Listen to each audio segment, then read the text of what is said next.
think we have Mr. Alan Hunter on the line.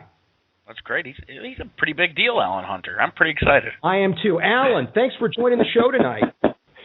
Yeah, don't talk about me while I'm listening, fellas. We were talking behind your back, but you could hear it. Yeah, you could have been muttering all sorts of nasty things, and I'd be sitting here holding, so. Well, what we were wondering, Alan, what we were really wondering is if you watch MTV at all anymore, because we don't. Well, I have no reason to watch MTV. It's not really that I've got anything against it. The MTV of evolution led itself away from my demographic, you know. They speak to 18-year-old boys, I guess, and girls as well, and it's just not my thing. So, no, I don't watch it. You know, I tune in every so often, either by mistake when I'm surfing or just to sort of catch a little bit of the vocabulary of what's going on, you know. Just to make sure that I don't really need to tune in any. Just to stay hip? So, you know, and I'm not even sure to who. My older kids could care less about MTV, so I'm certainly not staying hip for them. But I love pop culture. I love new music, and so I like to stay up on what's going on. There's rarely, I will say, one show that my wife actually said was pretty good, was 16 and Pregnant. I wanted to dismiss it and say, you know, more exploitation. But it actually was a pretty good show. That said, no Jersey Shore for me, thank you. You'll pass on that. You got together with Nina Blackwood, Mark Goodman, and Martha Quinn to put together the book, The Unplugged Adventures of MTV's First Wave. You did that with Rolling Stone's Gavin Edwards. When did you guys first come up with the idea? Well, I've been rolling this around for years. I mean, you know, 8 years ago I started, I'm kind of the ringleader of the four of us, and I started talking about a book, and the girls all bark, and we don't want to bother with that. They're basically just lazy. So I said, no, we got to put it down, you know, at least as a timestamp for our kids and for, you know, time immortal. Put it in the time capsule to tell our story. Then we started heading to the 30th anniversary, and I really kicked up the heat. We went through a couple of false starts with some writers that really didn't work out, and then we came upon Gavin. And so it's been sort of a long process. It really started out in the movie world. We started getting offers and had meetings with people that wanted to do the movie of the week about MTV. None of them lived up to standards we thought that would satisfy us. Like VH1 wanted to do, you know, one of their TV movies on MTV, and we said no. Here's the, you know, sister parent company, and we said no thanks because it would have been cheesy, and you can't do a movie about one of the most cutting edge things that happened, a paradigm shifter, in a cheesy way. So we just said no. And my lawyer out west long ago said, you just got to write the book so you can control, you know, the creative content of what you want to say, and then let it flow from there. Maybe you'll get a TV or a movie deal after that. So book first, everything flows from there. And all three of you were very transparent in the book with your stories and with what happened. And that, I think, is the key to the book's success, is its honesty. Well, thanks. You know, it's a little scary. I mean, we control it, so it's not like someone was banging at our door. So we decided early on that each of us had to take our own path, really, to be honest. We didn't all four set any rules. So obviously there are different levels of catharsis for each of us. You know, Mark really, I think, went the furthest with his honesty. He had a lot to get off his chest and admitted that. He's been begging for this book for a while now because he just wanted to come clean and not have anybody hate him anymore. You know, I said, Mark, I'm not sure that'll be the case, but go ahead. And the ladies, you know, they had things that they wanted to divulge. I thought both of them were very honest. Nina very honest about her past and what's going on, and me somewhere in the middle. You know, not a whole lot that I haven't told my kids already. Yeah. And exes and present wives all kind of know the story, but nonetheless, we decided it would not be worth a read if we weren't honest, not salacious, not exploitive, not sensationalistic. And we went through a couple of publishers who, you know, can you just tell us more about the shit that went on with executives? And you know, we said, no, not really. I mean, it's not like we're hiding anything. It's just that didn't really exist. And, you know, we didn't sleep with each other. None of us were on the deathbed with a heroin addiction. So the only honesty could really just be our personal lives. So we went for it. The one thing I don't think people realize about you, Alan, until the book came out maybe, was that you were an actual actor playing a part as a VJ, right? That's the way you saw yourself? Yeah, well, certainly I would quibble with the word actual. Before that, I don't think I was anything. So I'm not sure I was even an actor. I was trying to be one.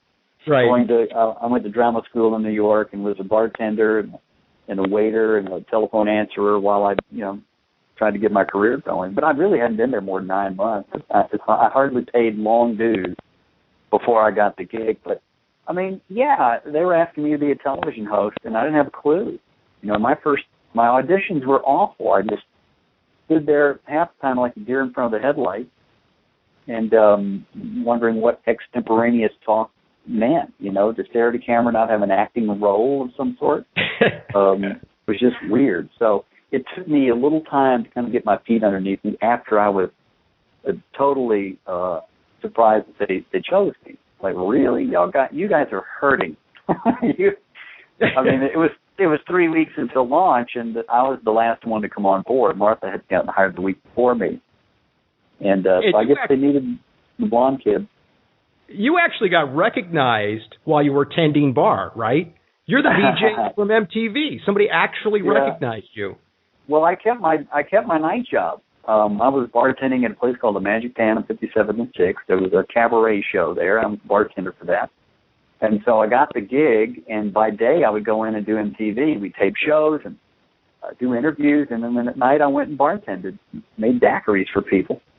And just, I'm not being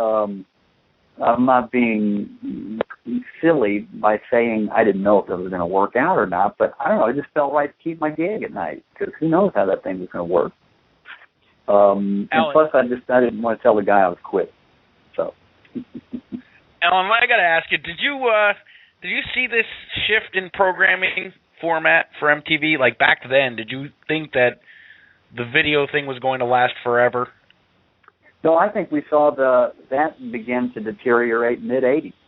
MTV's ratings in 84 and 85 started to not plunge by any means, but they started to level off. I mean, we started at 2.5 million people cable. And it's not a ratings, it was a cable subscription, Mm. You had 2-3 million people that saw MTV in the beginning, and then it was 40 million by the time I left in 87. But the video jukebox, I think, started to lose its novelty a little bit, and we all understood that, even though it lasted a couple of years longer with us originals. Remote control, when that came on board in 87. Right. We thought it was a great thing. I mean, I liked having different types of programming. So that was an evolutionary thing that we thought was necessary. In fact, I started, some of the counter programming or some of the different types of programming, like Spring Break. Spring Break. Yeah, I was just going to say. Those live shows were huge, massive hits, and the advertising department could actually sell ads, So then we had the Amuck in America trip that was a special thing. So those started to happen. I was glad to be kind of the one DJ who loved being out of the office. I didn't love doing interviews with people necessarily. I liked just messing with middle Americans. So that was my forte, was man in the street stuff. Didn't you have the pleasure of interviewing Ozzy at one time? Well, he was early on, I think that was like 83 or something, 82 maybe. I was a total fan of Ozzy Osbourne, but still kind of getting my feet wet as a journalist. You could call me that. But I prepped for that interview and had a great producer help me out days in advance, totally stoked. Then Ozzy came in, as Sharon said, as she ushered him into the studio there.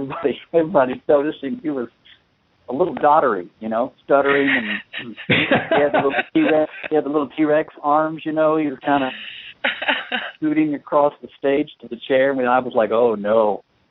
She goes, he's got a bit of a cold. He's taking some medicine for it. Yeah, right. So he sat in the chair, and I asked the first question, and had no idea what his answer was. It wasn't English. And so I just went from there. I tried to discern any word that he said that I could grab onto and keep the conversation going. But he was a sweetheart, no doubt. You know, it's not any worse. He didn't get any worse. He was always kind of that bad. So it's not like a boxer being punched on. Nick and I were lamenting the end of rock music as we know it because I'm a product of the 80s and corporate rock, and Nick loves Queen, and it got me to thinking about Live Aid. Wait a minute, I don't just love Queen. You're making it sound like I only listen to Queen. I mean, I like the Stones, I like Bowie, I like Ozzy, I like British rock. But it got me to thinking, Alan, about Live Aid. And would that even be possible today? And also, what was it like covering that event? Did you realize at the time you were doing it how huge it really was? Well, you know, they did Live Aid, 3 years ago? Yeah. And that was a pretty big success. I think it kept the money train going. You know, they've raised $270-something million over the time for a cause. So Bob Geldof started something good. You know, I think there's no doubt that there were, you know, many kind of bellwether moments in MTV's existence. The beginning of it, no one really thought it would be what it was. And then 82, 83, the term MTV became a generic term for things. You know, it's the commercials are video MTVS. You know, and the movie was sort of a fast editing montage style like MTV. So we became the generic term. And then when Mick Jagger came on and said, you know, I want my MTV for the first commercial series, that was pretty cool. So I think Live Aid, we had a sense that this was going to be really historical because it was the first big social cause, aside from Band-Aid, which started it earlier. But we had no idea how big that 17-hour day would be and what of a global impact it would have. And it's kind of like anybody who talks about being in a moment in time that later becomes historically iconic. You know, when you're doing it, you're filled with awe, but you're kind of in the trenches and you don't really realize it until later. I mean, though to be honest, I was there 20 yards away. Our little booth was right there on the stage in Philadelphia. So we were 20 yards away from some of the most historical events that happened, from the reunion of Led Zeppelin to Phil Collins flying back and forth between London and Philadelphia. And they would cut to me invariably and, all right, and we're back to you, say something. It's like, what the hell do I say? You know? How do I encapsulate that moment? I'm not Walter Cronkite, for God's sake. Right. So you get Led Zeppelin reuniting. What kind of commentary can do that justice? Well, you know, I will say that JJ and Mark were much better prepped for that sort of thing. They were more of the rock heads, more of the journalists. And I think JJ particularly had a vast knowledge and history of music, and for him to dive back into early Led Zeppelin was easy because he knew the people and knew the stuff. Me, I was more the new wave guy from Duran Duran, you know. Right. So, I don't know. I was full of G and great and wow. And people like Kurt Loder and Rolling Stone magazine, you know, had their time with us for that. Yeah.